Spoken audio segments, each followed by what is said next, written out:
first concern I had is that I saw many companies doing a little bit of the give back, but not really bringing sustainability into its day-to-day.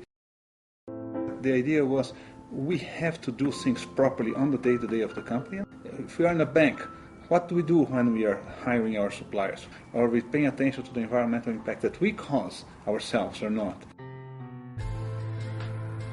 So I think it was a more holistic approach to what we do on the day-to-day. I think at the beginning there was some skepticism. People saying that's not the way to do, the business of business is business. And I always had in mind that the business of business is actually sustainable business.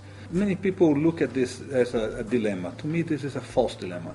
It's not true that either you look into the profitability or that you look into the environmental aspect. These things are complementary. And that is the challenge. Society will no longer accept that you do things at the expense of the environment, at the expense of the social impact you're causing. It's not the world of or, it's the world of and. You have to properly run a business profitably, but you have to also properly look into the impact that you're causing on their day-to-day activities. I think the best pressure actually is coming from society. Consumers are becoming more conscious, and the new generation is very much conscious about the role that they have as consumers. The best thing to do in order to spread this out is just to pay attention that society is demanding this, society is paying attention to that.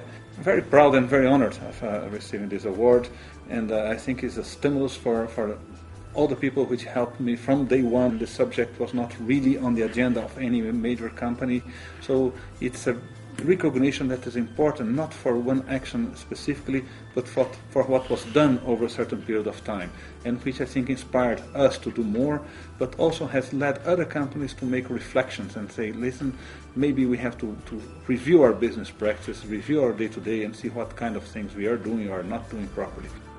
I normally make a statement saying that if my generation was not better to leave a better world for our children, we actually left better children for our world.